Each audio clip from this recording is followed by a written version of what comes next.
strange howl pierces the silence of the Arctic night.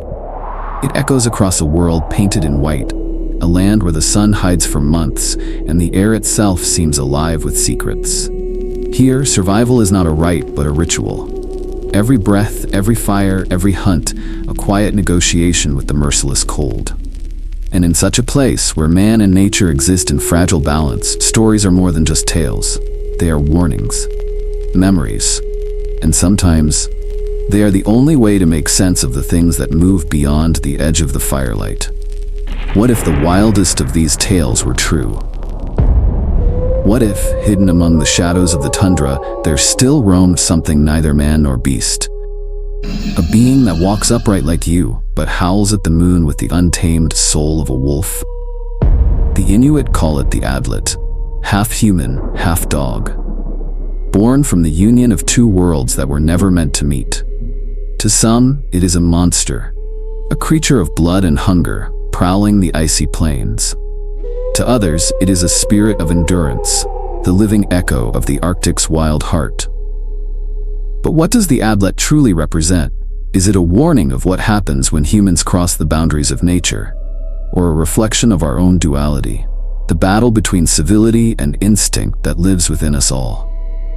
Tonight, we journey deep into the frozen heart of Inuit legend to unearth the chilling story of the Adlet, a creature feared, misunderstood, and yet deeply symbolic of humanity's eternal struggle to survive, not just against nature, but within it.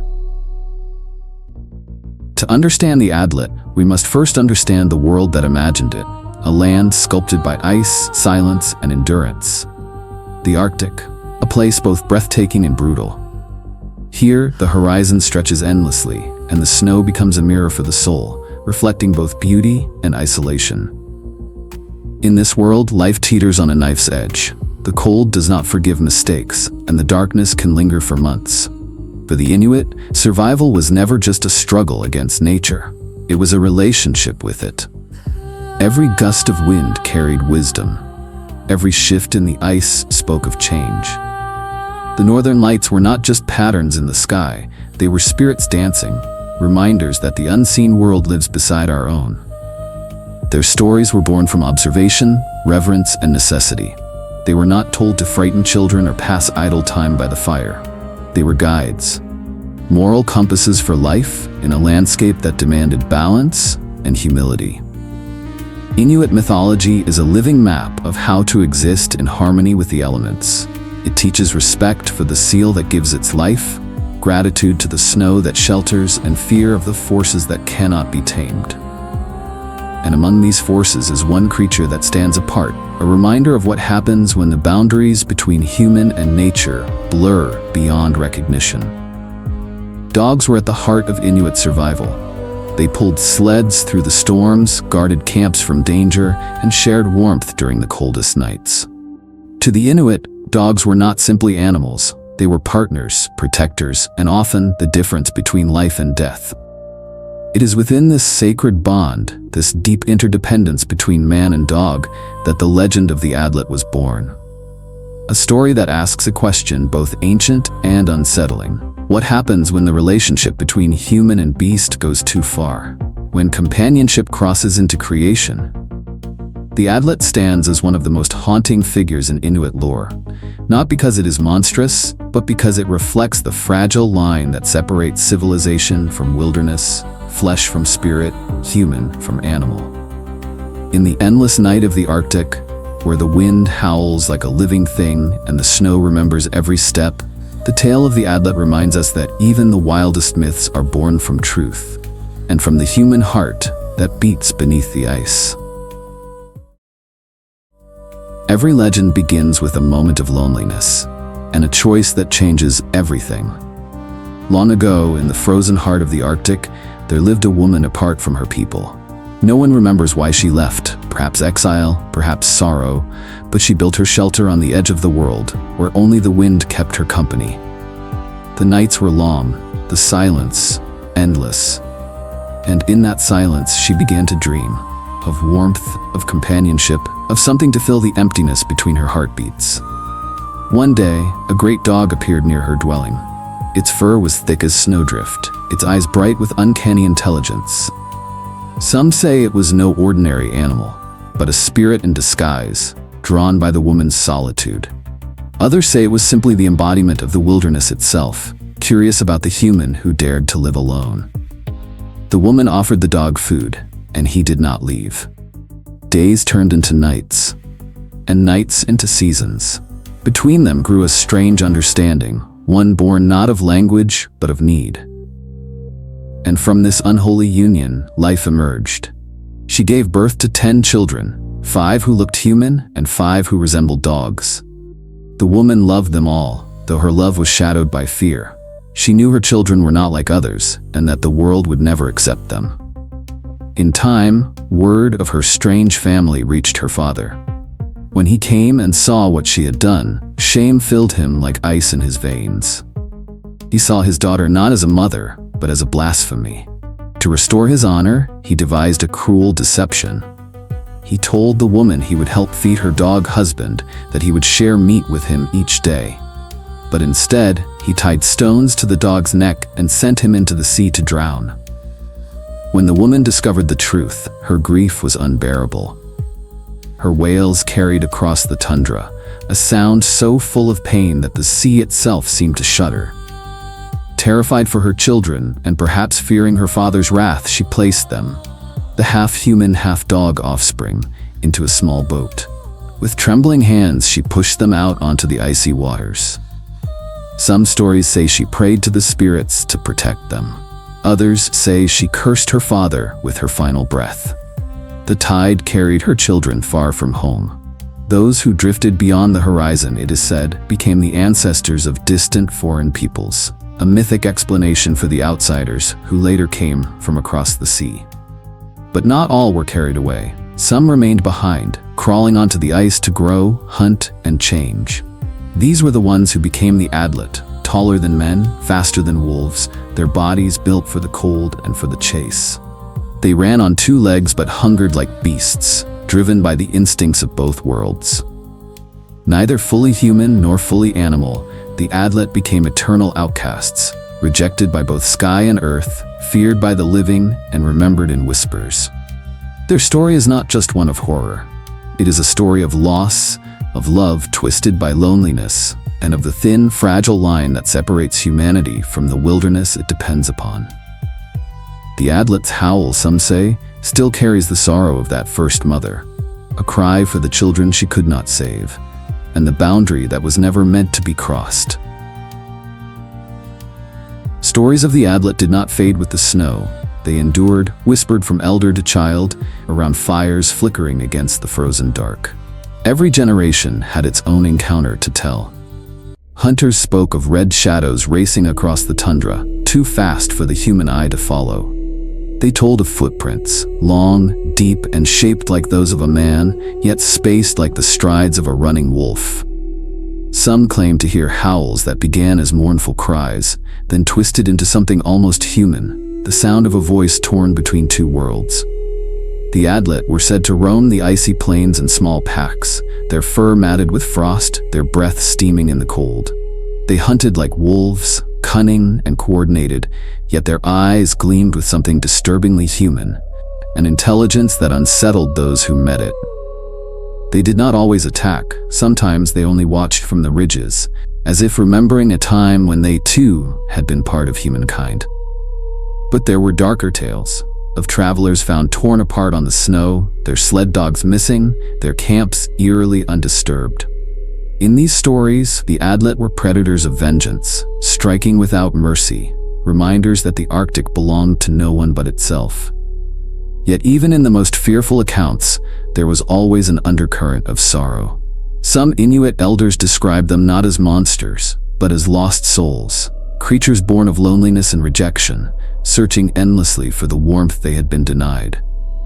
They were seen at the edges of villages, drawn by the glow of human fires, but never daring to come close. Too human to live among wolves, too wild to live among men.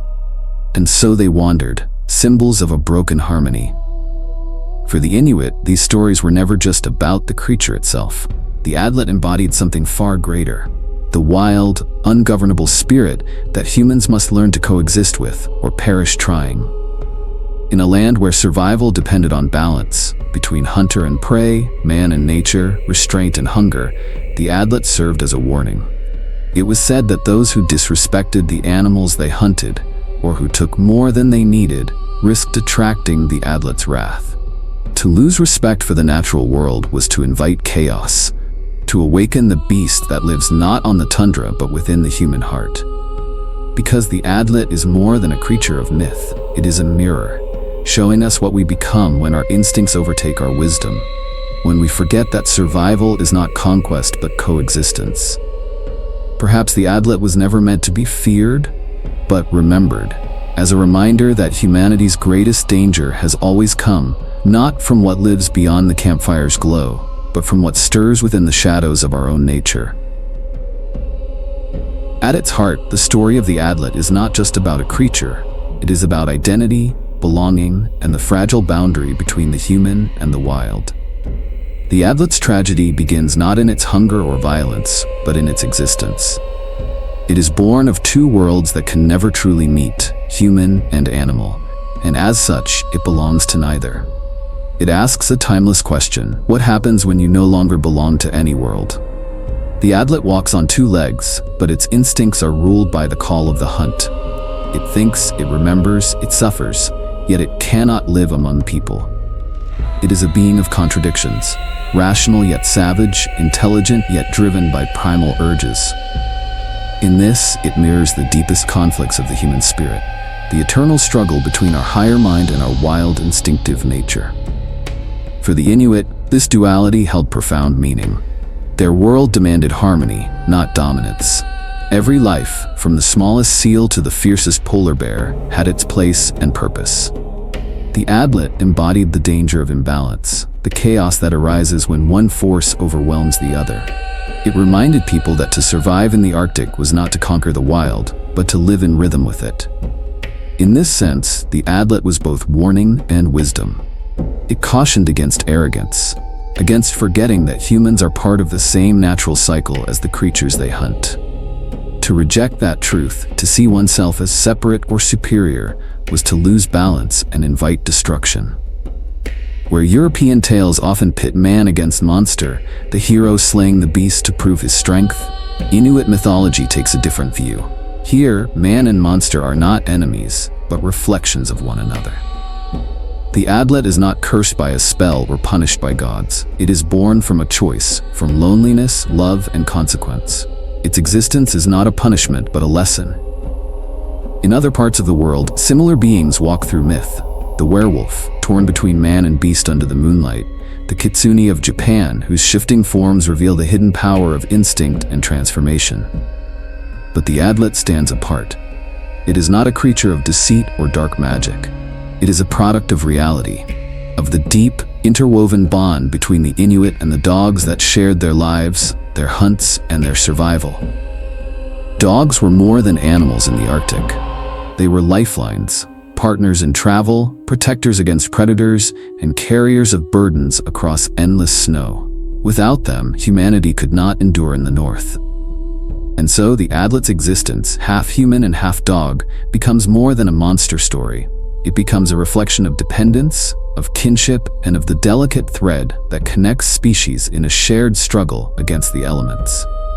To the Inuit, the Adlet may not have been purely evil or good, but a reminder that the natural and the human are not separate realms. They are halves of the same spirit, one that must remain in balance or risk devouring itself. The Adlet, in all its sorrow and savagery, still howls for that balance. A sound that echoes through time, whispering of who we were and what we might yet become if we forget the harmony that once kept the world alive. Even today, when the Arctic wind howls across the tundra, some say it carries the echo of the Adlet's cry, a sound that is neither human nor animal, but something hauntingly in between. To the Inuit elders, that cry is not a warning, but a reminder that the world remembers what we try to forget. The legend of the Adlet has endured for centuries, passed from voice to voice beside oil lamps and under the endless polar sky. Yet it is more than a tale of monsters or spirits. It is a mirror, reflecting humanity's uneasy relationship with nature, fear, and identity. Modern storytellers have found new meaning in this ancient myth. Artists paint the Adlet not as a villain, but as a misunderstood being, a soul divided between two worlds, searching for peace.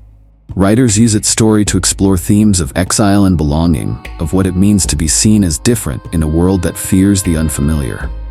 For some, the Adlet represents the pain of displacement, of those who have lost their homes, cultures, or the balance that once tied them to the earth. In a world where glaciers melt and ecosystems vanish, the Adlet's tale feels eerily prophetic. It speaks to the consequences of imbalance, when human greed disrupts the fragile harmony that sustains life. Just as the Adlet was born from defiance and division, so too can modern humanity create its own monsters through exploitation and neglect of the natural world. But the story is not without hope. The Adlet also symbolizes endurance, the will to survive even when torn between worlds. It reminds us that harmony is not found by denying the wild, but by embracing and understanding it. For the Inuit, to live was to listen to the land, the wind, the ice, and the spirits that dwelled within them. Perhaps that is why the legend still endures. It calls us to remember that every myth carries a truth, and that every creature, no matter how monstrous it may seem, is born from something deeply human: fear, love, and the longing to belong. So when you stand beneath the northern lights and hear a distant howl breaking through the cold, silent night, listen closely. It may be the wind, or it may be the Adlet, reminding us that some stories are never just stories. Thank you for watching. Please like, share, and subscribe.